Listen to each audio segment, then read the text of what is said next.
Now going to go straight to Ian Gould. Ian, this clip was recorded, pre-recorded on Zoom, but Ian will join us live later on. So get your questions into the screen at the side of your screens.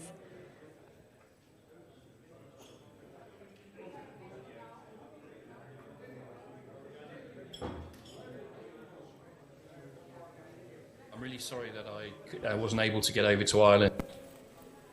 Well, good afternoon, everyone. Thank you very much for tuning in to listen to my talk this afternoon. I'm really sorry that I wasn't able to get over to Ireland. Unfortunately, my schedule's too busy this week. But I'm really glad to be with you, even if it's just virtually, and to present my talk about whether multi-species mixtures are really good news for farmers. And I think I ought to sort of put my cards on the table immediately, as I really am a very big fan of multi-species crops.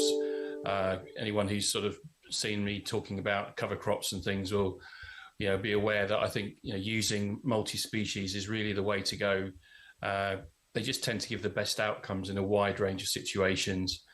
They have a sort of inbuilt level of risk management, built into them, whether that be because they've got different species that are more resilient to particular weather stresses, or perhaps there's one or two things that might not like a herbicide residue that might still be in the field from the previous crop. And those sort of things on their own are not enough, but it's a really important part of this. But the main thing is that these multi-species mixtures really mimic what happens in a natural situation, what happens in nature. Because nothing is one-dimensional there, whether you're talking about a wildflower meadow or a tropical rainforest. The species diversity is enormous. In some of the prairies in the States, they've counted well over 100 different species in a prairie.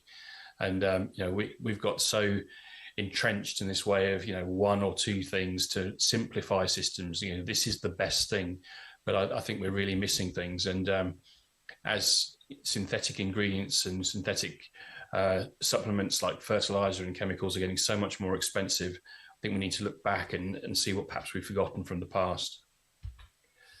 So in my experience over a number of seasons, complex mixtures generally produce the highest biomass. And overall, the yields are stabilized. And what I mean by that is, the difference between the top and the bottom has a much smaller range. You might find that occasionally, a single species is absolutely perfect for a particular set of circumstances and it does well. But overall, and on average, I would say these things are true.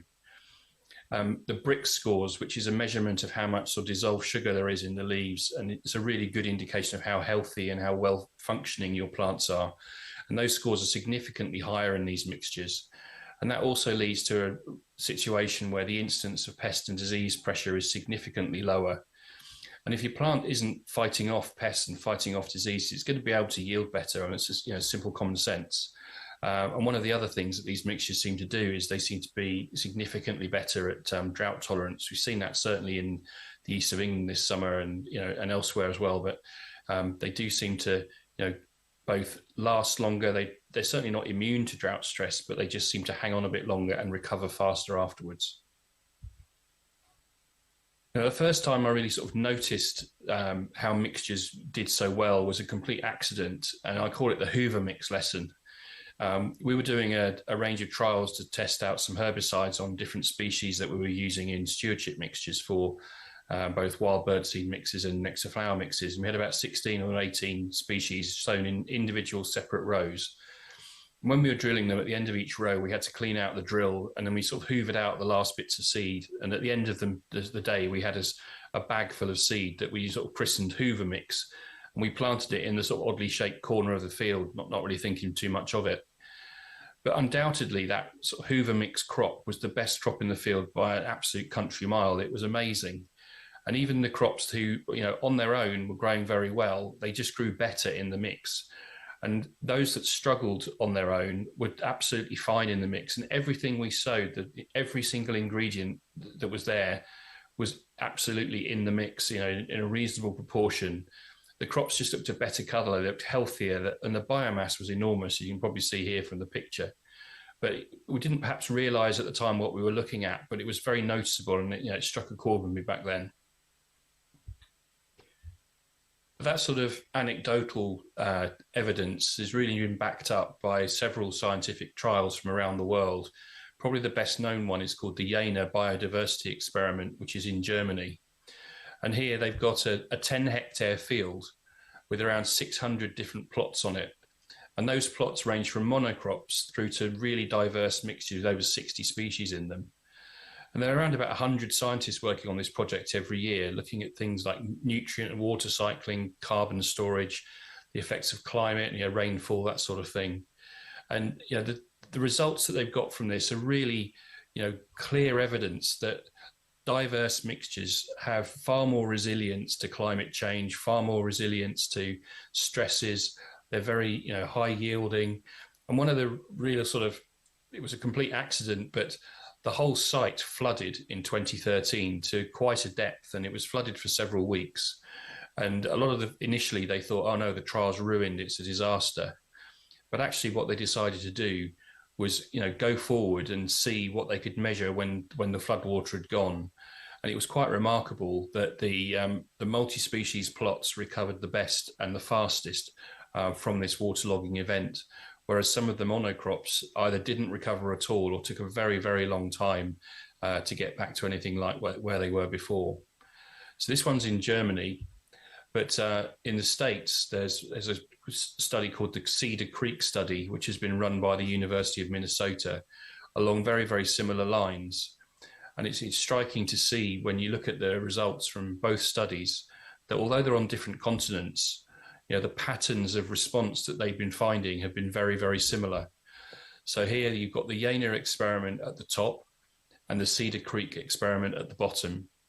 The x-axis across the bottom is the number of species in a particular mix, and the y-axis shows the response compared to a standard monocrop. And as you can see, forage yield increases significantly as species diversity increases, as to things like soil organic matter and so on. But although there are some differences in the actual sort of scale of the response, you can see that the pattern is very much the same in both trials. And it's been very, very well researched, and the research is ongoing. The Jena experiment, I think, has been around for 20 years, and Cedar Creek for even longer than that. But there are two sides in every relationship, and you have to understand, or try and understand, how does species A affect species B and vice versa. Now, when you're talking about simple mixtures with one or two or three different ingredients, that sort of is relatively straightforward to work out. But you're talking about mixtures that have got 60 ingredients, as some of the ones in the Jena experiment do. It was a really, really complex picture. But as I say, in my experience putting mixtures together, this one here is a summer cover crop that's got about 8 different ingredients in.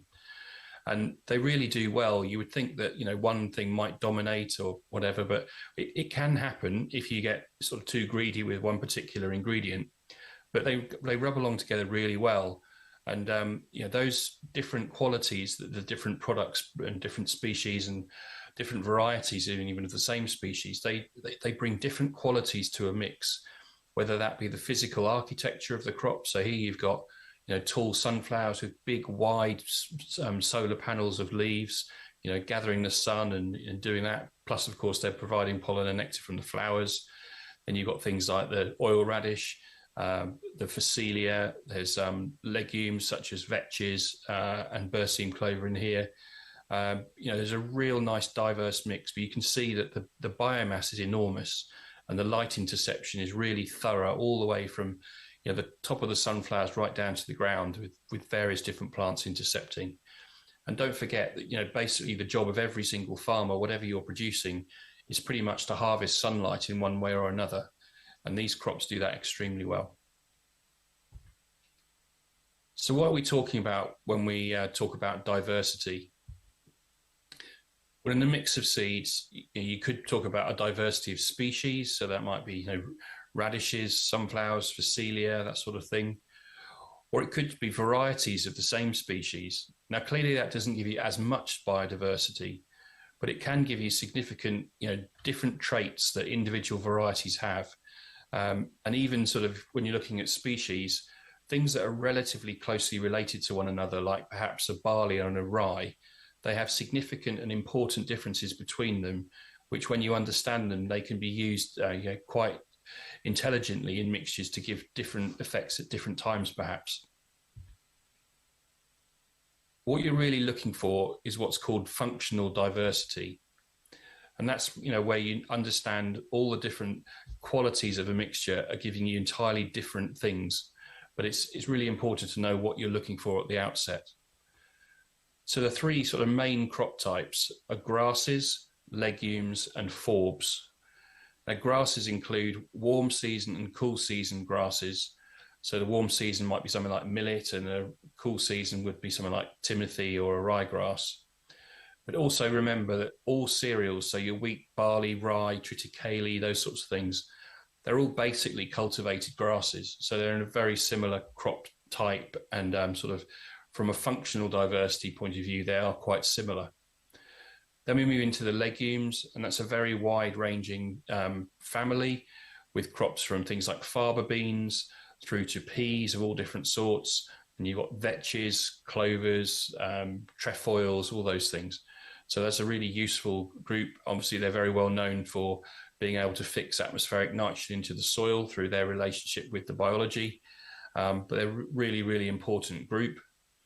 And then you're looking at the forbs. And for those of you who haven't sort of come across this term before, a forb is basically a flowering, non-grassy, herbaceous plant. So something that stays leafy for most of its life, but it does flower. So that would include things like brassicas, chicory, plantain, flax, sort of herby things. And, it's a really broad category of plants, but it's important to use those in your mixes where you can. So moving on, really, there has to be a business case for doing this, because, farmers ultimately are business people. They have to have a profitable business. And so there has to be a good, strong business case for looking at these mixtures. And I would say that, in recent times, the amount of work that's gone in to researching the mixtures and how they can and should be used, particularly in countries like Ireland, has been quite extensive, and the results have been very good. It's really important to look at things in context. The price of things like nitrogen and petrol, diesel, chemicals, all of that is going up enormously. So in order to manage our cash flow, we need to become less reliant on these synthetic inputs. And there's a good possibility that multi-species mixtures can be a part of that, whether that's in a livestock situation or even in an arable situation. The resilience to climate stress and the building of soil health and things like that are absolutely crucial. And we must make sure, I'm pretty convinced that with the weather, whatever type of weather we get, we just seem to get a more extreme version of it these days, whether that be more heat, more rain, more wind, whatever. It's a real problem. So we must build in resilience to our soils as they're the sort of key building block for the rest of the business on a farm. There are some very well documented animal health benefits. So things like anthelmintic properties of species like chicory, very well understood and trusted. So those sorts of things can be built into these mixtures. And there really is potential for producing a higher value end product. In America, they're studying the topic of nutrient density quite extensively at the moment. There's a gentleman called Dan Kittredge who's doing a lot of work on that. So, animals that are fed on better forage mixes or crops that are grown in soils with better soil health should have more nutrient density in them. So in theory, they may well be worth more money, or even something as simple but important as it's better for you to eat. The higher welfare of some of these forages shouldn't be underestimated, and there are significant supply chain initiatives related to regenerative agriculture that might help either pay for some of the transitions to these methods, or perhaps even pay you a premium for product that you're producing using the methods. And then there's the sort of big elephant in the room at the moment, which is carbon. And no one's doubting that building soil carbon and soil organic matter is good news for any farming business. But there is this question about whether or not farmers should be selling carbon as a product, and whether that's a good thing to do in case they might need it for themselves to go net zero, or even there's some moral questions for some people about it. But certainly, it is a very real opportunity, and I think you'll be hearing more about that in the near future. So how do you produce more and introduce more diversity into your farms, whether they be an arable farm, where you might be looking at something like a multi-species cover crop, as shown here, perhaps a companion crop, which is grown within your cash crop, or even something like a bi-crop, where you're growing two crops to harvest. I've seen people grow oats and beans very successfully together and harvest them together and then separate them after harvest. So all of these things might become more popular and more common on arable farms. And on livestock farms, there's no doubt at all that multi-species swards are becoming very much more common sight on livestock farms, whether that be dairy, beef, or even sheep. But certainly, we're seeing more and more. And in England, we have the Countryside Stewardship Scheme. I'm sure in Ireland there'll be some sort of scheme that people will pay farmers to transition away from purely ryegrass-based mixes into these things because of all the different benefits that they bring. One thing I work with a lot is cover crops in arable farms in England. And very often you hear, oh, cover crops do this and cover crops do that. And it makes it sound like it's a single item, but they're very much not. It's a topic. And I like to sort of suggest that they're like a set of tools in a toolbox. And you should understand what each tool does and try and use them, whether that be individually or in combination, as I prefer. But the really fundamental thing is what your goal is. Because how will you know if you've achieved what you set out to do if you didn't know what it was at the start? Some of those goals will require a simple singular solution, and some of them require a combination. And there are probably just a very few instances where if you use the wrong tool in the wrong situation, you could actually make things worse. And I'm really alluding to things like biofumigation or biocontrol of things like nematodes, where that can certainly happen if you're not careful.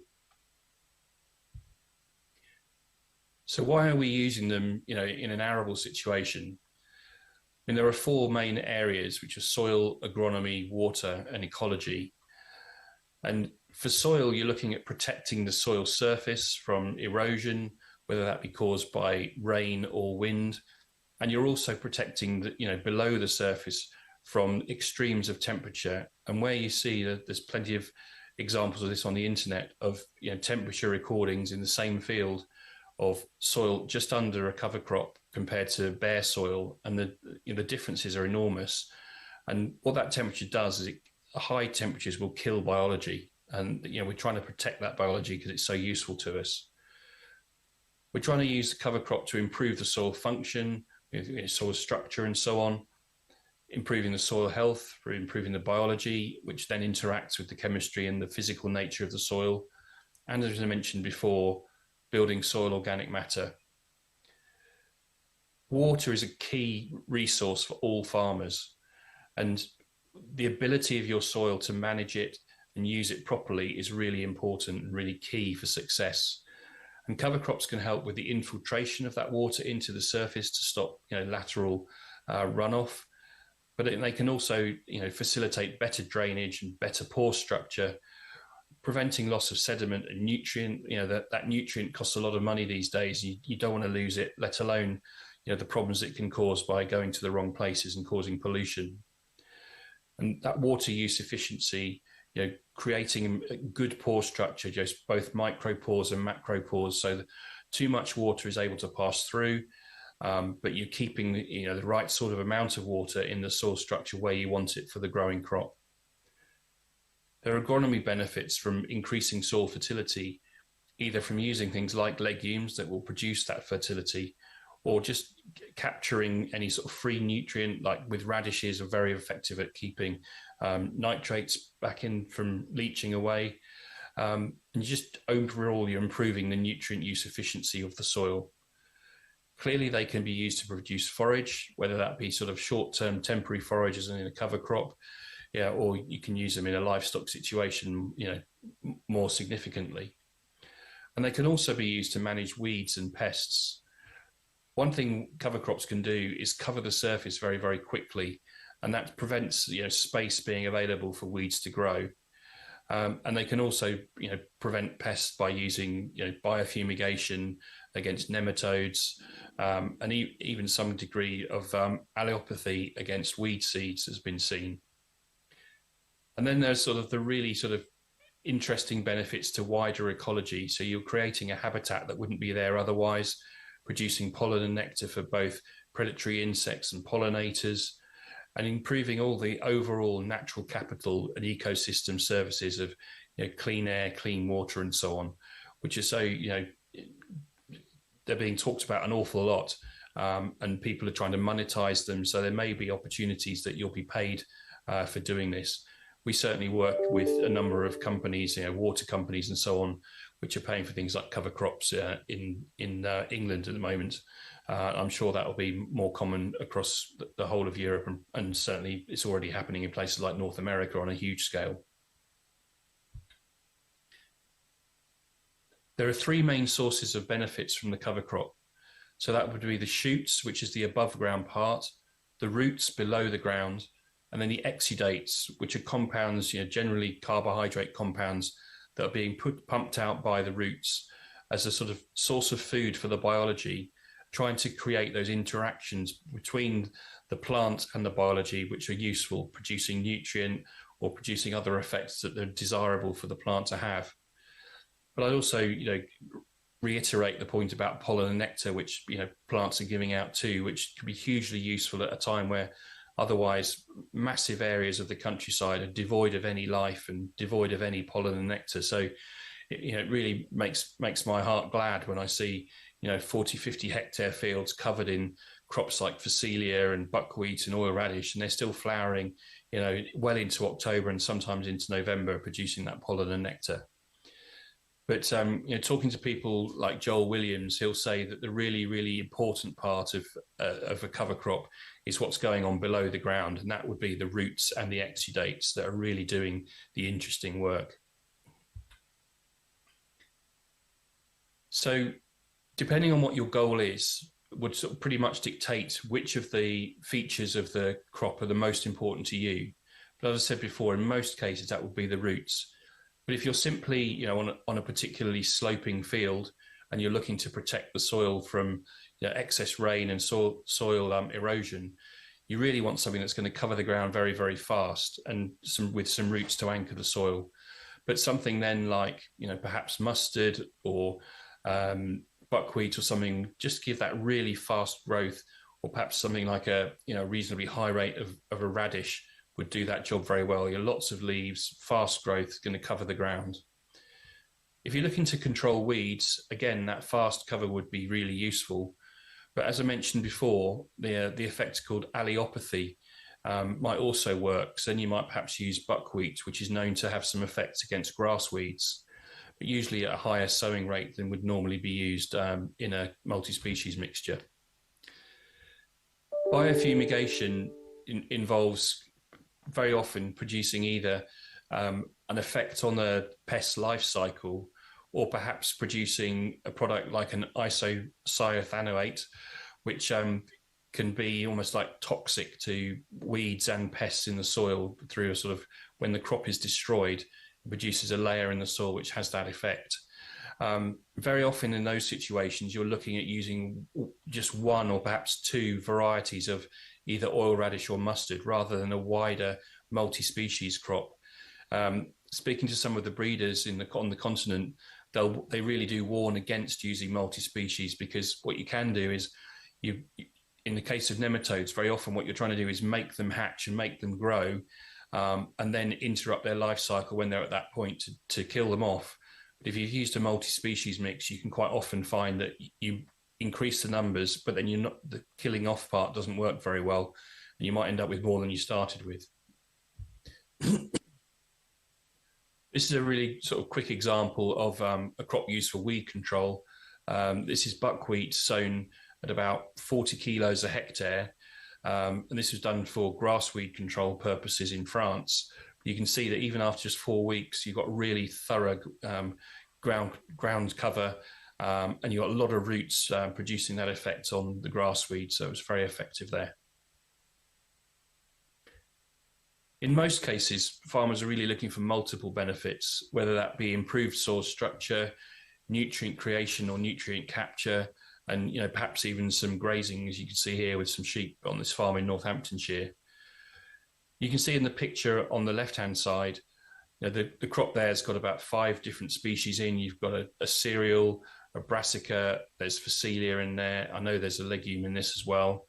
And you can see that, here we're actually doing a VEST test, which is a soil structure test, and just having a look to see how things are, what the particle size is, see how many worms are in this particular spadeful, and just generally having a sort of visual assessment of the soil health and soil structure.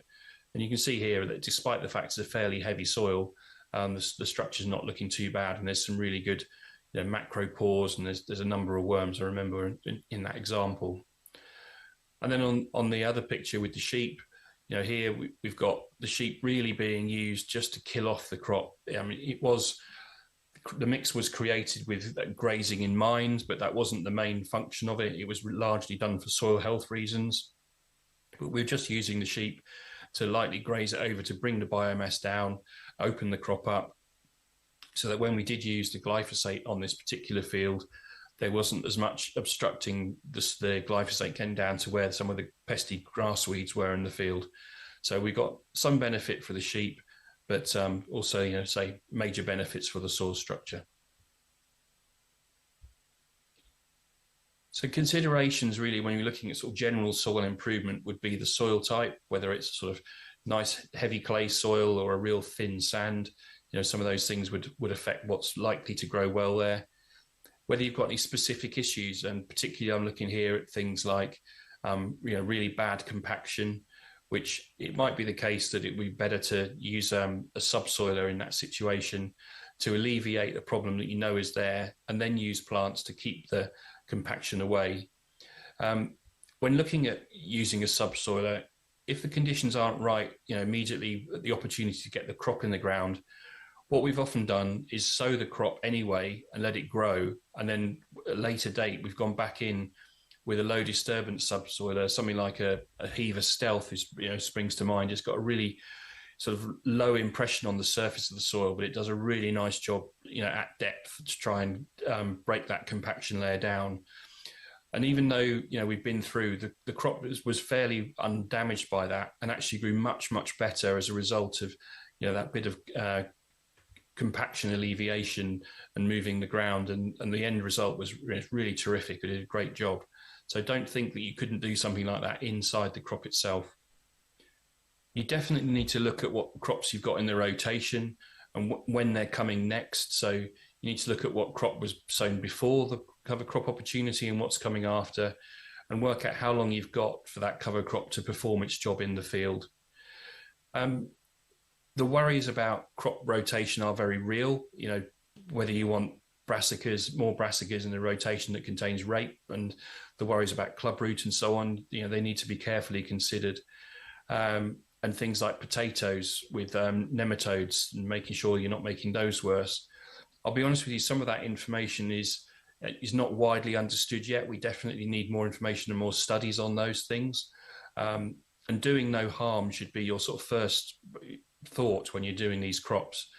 But very often with multi-species crops, which have got relatively low inclusion rates of each individual crop type and crop species, the problems don't seem to really occur. And the PGRO, which is the pea and brassica growing organisation in England, a lot of their work has been looking at whether other legumes in the rotation with cover crops might be detrimental to peas and beans. And so far, most of their work has shown that a lot of those problems are a little bit perhaps overplayed, and they haven't found too many problems as yet. But that work is still ongoing, and we pay serious attention to making sure we're not creating problems for crops that are coming in the field, the cash crops and so on.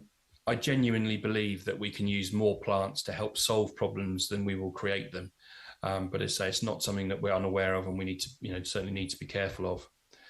A bit like with animal health, we want to make sure we're not using any crops that would cause any problems. So I think probably the most commonly known one is using significant quantities of buckwheat can be quite detrimental to sheep. It can cause photosensitivity. So if we know the crop is going to be grazed with sheep, we tend to leave buckwheat out. And the other thing is knowing how and when you're going to terminate it and with what method. So whether you're going to use chemical control, physical control, such as a roller crimper, for example, making sure that the crop is suitable and you've got perhaps alternative plans if the weather goes against you or whatever.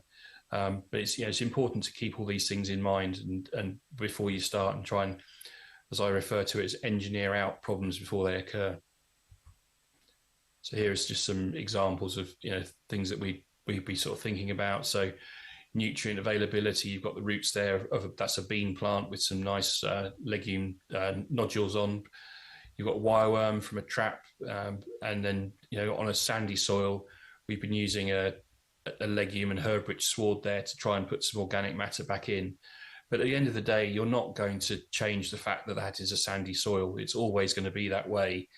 So the ability of that to sort of build up carbon would be significantly different to, say, a clay soil, for example. Moving on to sort of forage, there's been an awful lot of work done, not least in Ireland, on these types of crops, as an alternative to, ryegrass or just ryegrass and clover crops. All of your organisations in Ireland are doing a lot of work. Companies like Germinal have as well. And there's a really useful website that I'd recommend that you had a look at if you're interested in this. And it's a fairly easy one to remember. It's multispeciessward.co.uk. And there's actually an app they call Toms, which it's really quite helpful if you're looking at different species that you might be using. And those studies have been really sort of complementary about the potential for multi-species swards with benefits, general livestock performance improvement, better digestibility, which is improving feed intake, good vitamin and mineral balance from the sward itself, and those animal health benefits such as being a natural wormer, which I mentioned before. Chicory is definitely one of those, and there are others. The animals seem to do really, really well on these crops. The only sort of downside can sometimes be that if there is a lot of diversity, and you might find that the animals sort of pick at bits, whereas if it's just ryegrass, they just tend to get their head down and get a belly full of food. They might be a bit more selective initially, but certainly the benefits seem to outweigh any negatives. But over and above the livestock performance aspects, there are significant benefits, as we've mentioned before, for soil health, nutrient and water cycles, soil structure, and water infiltration. Those things should not be underestimated. The sort of drive, and no one's blaming anybody. It's been best practice for ages. Sort of, more and more intensification of livestock production, but it hasn't been without unintended consequences. And so we really do need to do everything we can to improve the environmental footprint of livestock production, to both win back markets, win back customers, and public trust. But just really for the health of the planet and everything that's going on with the climate change at the moment. One thing you do need to bear in mind with these multi-species mixes is knowing how you're going to manage them and how you're going to use them. And you just need to tailor your mix depending on whether you're in a sort of cutting or grazing regime. The big question mark for me in those is particularly perennial chicory, which can really grow very, very rapidly and get a bit woody if you're not careful. And if you are trying to make like round bale silage out of it, that can sometimes puncture the plastic, and that doesn't help the quality of the forage that you're trying to store. So perhaps limit the amount of chicory in a mix if you're doing that. But certainly in a grazing regime, chicory is a fantastic ingredient. These are some of the species that are very commonly used in these swards. So you've got cocksfoot, which is very good for drought tolerance, as is the Festulolium. Those of you who haven't come across Festulolium before, it's a hybrid of fescue and ryegrass. It's got tremendous rooting structure and root depth, which helps with the drought tolerance. It's really palatable. And then you've got all the sort of herbs and forbs, the chicories, the plantains. We've just brought over a new type of plantain from New Zealand called Boston. which grows in a very much more upright growth habit, sort of keeps the leaves off the ground so they stay in better condition. And it's those sorts of developments that plant breeders are working for, whereas in the past maybe they were looking at how well things converted back nitrogen into forage. Now we're really looking at things like root structure and their ability to stand drought and these sorts of qualities. And I think you're going to see crops such as lucerne, sainfoin, plantain and so on become far more common on livestock farms in particular, possibly even on arable farms. I've been speaking to a chap in Denmark who's growing lucerne in his wheat, and it's probably the last thing I would have thought of doing, but he seems to be doing it very effectively. We're using white clover in wheat quite effectively, but lucerne did surprise me, but he's doing great things with it. So this is just a quick picture to sort of show you the different types of rooting structure from some of the plants that we've been speaking about today. You've got really long, deep tap roots that way down into the soil. Some of the wild grasses can get down well over a meter and a half. Things like lucerne goes very deep, chicory too, and then you've got the more bulky roots near the surface. But you can see the diversity of rooting which you get if you use a multi-species sward potentially. So really, to wrap up, next steps, what would you do? I mean, if you want to speak to an experienced farmer or agronomist that are using these mixtures in your area, do your research. And I use this expression, adapt, don't adopt.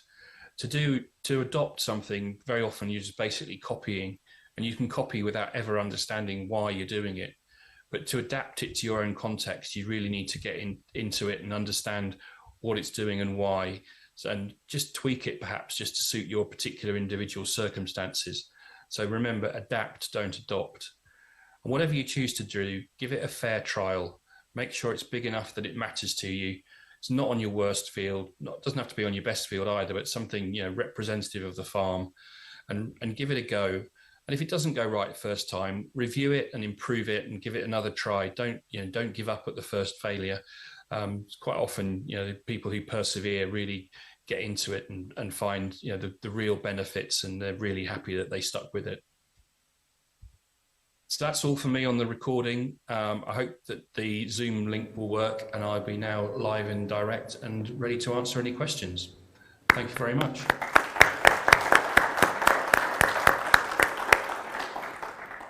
Hi Ian, yeah, we can see you there okay anyway. Hope you can hear me as well. Yeah, we can, yeah. So look, if there's questions from the audience, put your hand up, and the guys will put the other questions on screen at the minute. Ian, I know there's loads of people here in the audience in front of me. They're big fans of mixtures and cover crop mixtures and multi-species. So someone has their hand up there, Niamh.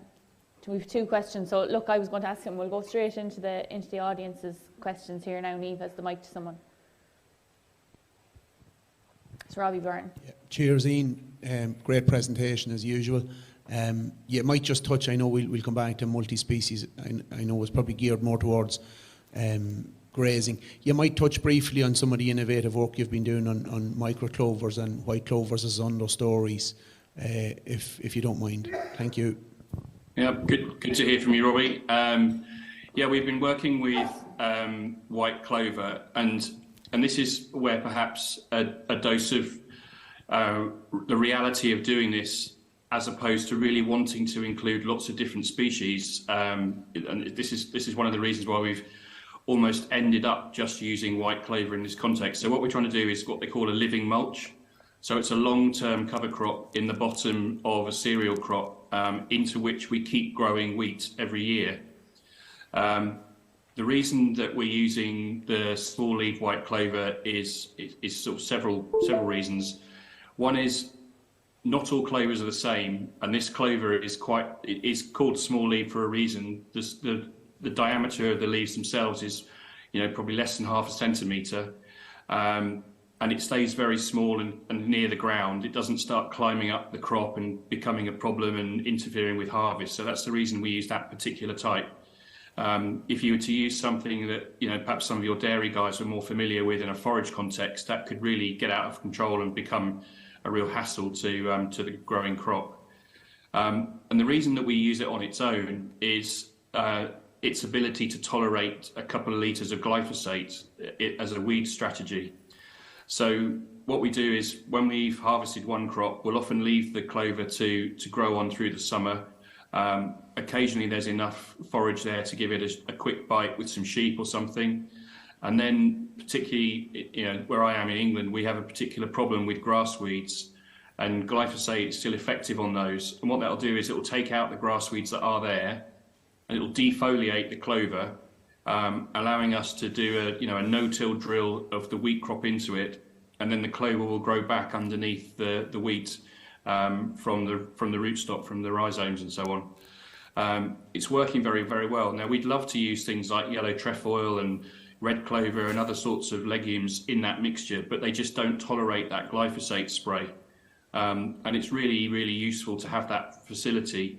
And once the clover is established, it's showing it's actually quite resilient to a number of other herbicides that might need to be used on the crop so that you get a marketable yield.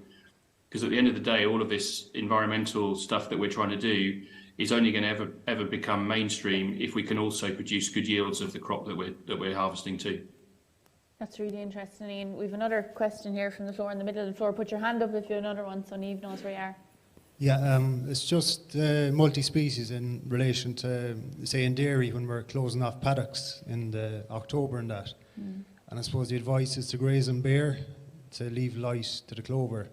So just in relation to what Lane Ingram was saying about not leaving the soil bare, so are we doing a disservice, and should we be cover cropping it maybe or something and have that to graze in February or something like that work? Or I think you need to try things out in your local area and see how things grow depending on what a typical winter is like, because some legumes are more tolerant of very cold winters than others. But certainly as a principle, when you're talking about how short you should graze it, there's lots of very good evidence that if you only graze it down to sort of 50% of the height, the recovery of the crop is massively better. So if you're looking to produce something earlier in the spring, you probably wouldn't want to graze it down bare.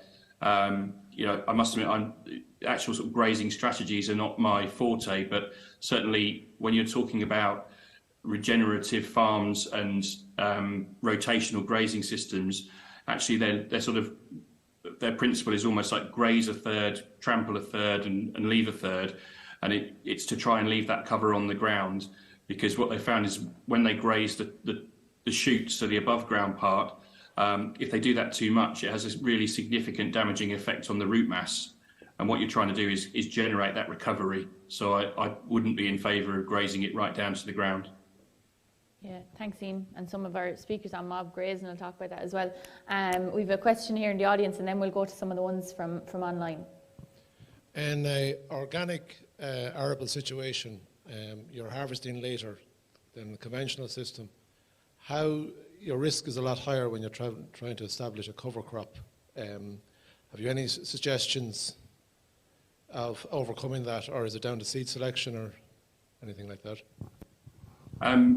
Clearly with organics, you don't have the chemical tools in the toolbox. And for example, the chap I was mentioning in the talk about growing lucerne in his wheat, he's using what he calls chemical mowing with herbicides to keep the lucerne in check. So you don't have those tools. But I'd certainly be looking in an organic situation at some of the more understory type of clover, covers, something that's there longer term. In terms of whether you'd get the financial return from organic cover crops, which would be, they would be more expensive. I'm guessing also that you're looking for more contribution to the nutrient return from things like legumes and so on. So I'd probably be, first of all, I'd be looking at using the kind of understory method rather than perhaps the more typical cover crops that I'd use in arable situations here, because very often they're being used to hold up nutrient that had been applied from a bag to stop it escaping and keep it in the system, and you obviously don't have the same levels of those. So I think you'd probably be more looking at nutrient generation from legumes such as clovers or perhaps vetches. I was on a farm in France lately and they were using their mechanical weeder, and when they went through it in May or June, they put down clover with it at that time. Yeah. I know not Yeah. everyone has a mechanical weeder, the scale for it, but just something to be thinking about. A question from online, Ian. Will your unsown seed last for several seasons in case we can't sow all at once? He's thinking of buying in bulk for economic reasons. Yeah, definitely. And this year, to be honest, in the east of England, we had a number of people who had quite big plans to do large areas of cover crops on arable farms, and it was extremely dry and there was very little chance of rain coming. And so whilst they did plant quite a big area of it, they perhaps didn't do as much as they initially thought, and they've got seed left in the barn for next year. The good thing about cover crop seed is it's almost always untreated. It's got no chemical on it. And as long as you're buying it from a reputable source, and it's got good germination when it starts, it should last at least one and possibly 2 seasons without great problems. Just keep it ideally in a frost-free and obviously mouse-free situation. Yeah. That's the key thing. But I wouldn't be worried particularly over one year at all. Yeah, storage is the difficult bit there. Ian, a question on Brexit. Are you still able to send seed with Brexit, and are there additional import issues that we need to be aware of? Many thanks. Yeah, Brexit was a real success, wasn't it? It's just been great. All the Brexit dividends, absolutely wonderful. Brexit is an absolute pain.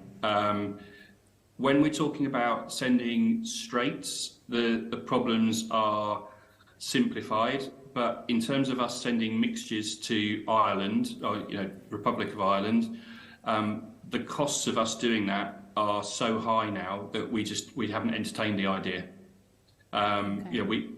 Sending straights is relatively straightforward, although it is more expensive and there is more paperwork to do. But for us, if we were sending a mixture with 8 species in, we would need 8 sets of paperwork for each ingredient separately to send it over, and it's just not sensible for us to do that. Yeah, madness. So thanks, Boris. We can't get a conference without a question on Brexit. What winter mix would you recommend for a field which is low-lying, will partially flood after heavy rain, pH of 5.8, so you're a bit low there, and the goal is to improve soil structure and therefore drainage?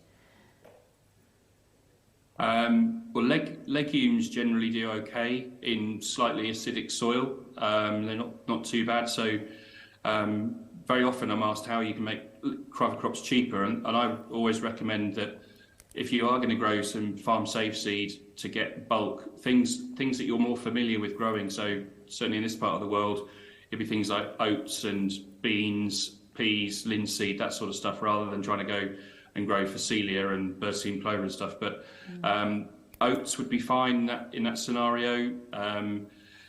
They would deal with it. Linseed would deal with it reasonably well, but not great for grazing. But at a low level, I would still include some because it's fantastic for soil structure. Those kind of things. Probably I wouldn't put too many brassicas in because they don't particularly do well in acidic soils. Okay. And one suggestion regarding the buckwheat sheep issue is to crimp the buckwheat before it develops its seeds. Do you think that sheep eating just the buckwheat plants without the seeds would be an issue? Would there still be the photosensitivity issue? I honestly don't know, but I don't think the problem is related necessarily to the seeds. I think it's the plant itself. To be honest, we speak to lots of people who graze these crops, and some of the shepherds are not particularly worried if it's got a couple of kilos of buckwheat in the mixture. But generally, if I know it's going to be grazed with sheep, I just leave it out just for simplicity reasons. It's a useful crop, but it's not essential. And if I know it's going to be grazed, I just avoid it. Okay.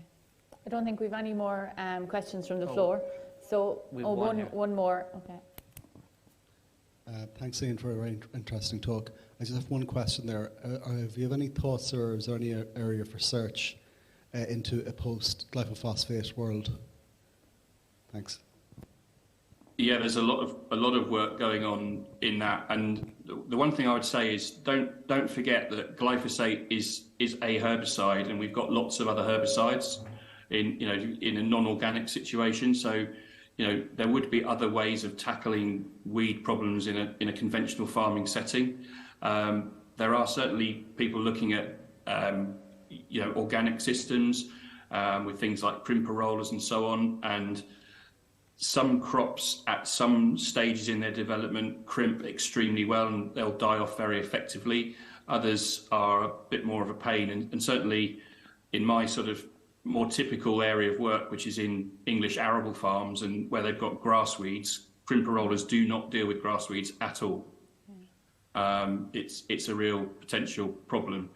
But in other areas where they don't have those issues, it could be a really good tool, and I've seen it work brilliantly in the States. Fantastic. Over here, we've also used a standard Cambridge roll, a sort of ridge roll, on a heavy frost in the winter, and that's worked quicker than glyphosate does.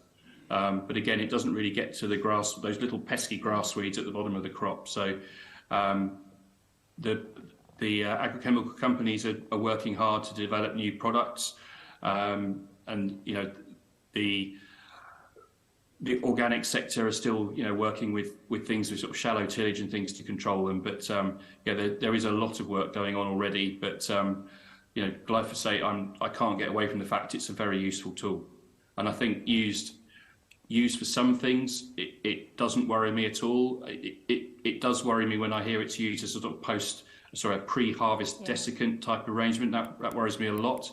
But I understand why some people have become so dependent on it. It's such a useful product, but that use does concern me, I'll be honest.